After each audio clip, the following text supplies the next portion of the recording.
আইনত সাজার মেয়াদ শেষের পরও দীর্ঘদিন ধরে ভারতের পশ্চিমবঙ্গ রাজ্যসহ ভারতের বিভিন্ন কারাগার ডিটেনশন ক্যাম্পে বাংলাদেশি নাগরিকদের আটক রাখার বিষয়ে গুরুতর উদ্বেগ প্রকাশ করে ভারতের শীর্ষ আদালতের সুপ্রিম কোর্ট।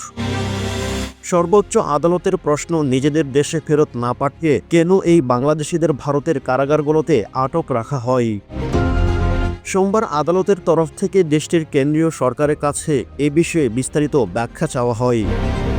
সুপ্রিম কোর্টের ডিভিশন বেঞ্চের পর্যবেক্ষক সাজার মেয়াদ শেষ হবার পরও দেশের বিভিন্ন কারাগারে প্রায় ৮৫০ জন অবৈধ অভিবাসীদের অনির্দিষ্টকালের জন্য আটক রাখা হয়।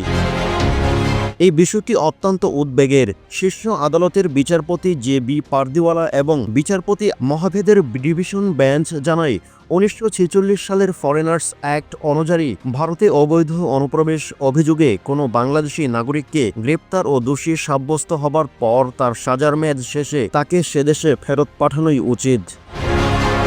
এরপরই সে ডিভিশন বেঞ্চের প্রশ্ন, আমরা কেন্দ্র এবং পশ্চিমবঙ্গ সরকারের কাছ থেকে বুঝতে চাই যে বাংলাদেশ থেকে আসা একজন অবৈধ অভিবাসীকে অভিযোগের ভিত্তিতে একবার দোষী সাব্যস্ত হয়ে যাবার পর সে ব্যক্তি কেন ভারতের নাগরিক নন।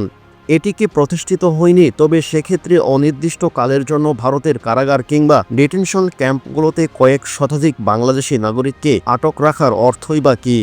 Hello friends, why not limited, আসুন আমাদের বুথ ভিজিট করুন, আমরা আপনাদের ডোর টু ডোর পৌঁছে দেবো আমাদের প্রোডাক্ট।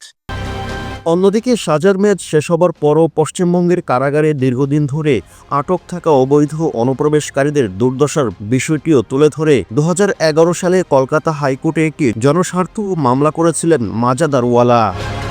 এ সময় ভারতের কেন্দ্রীয় সরকারকে বাদী করে ওই মামলাটি করা হয়। ২০১৩ সালের ওই মামলার হস্তান্তর করা হয় শীর্ষ আদালতে।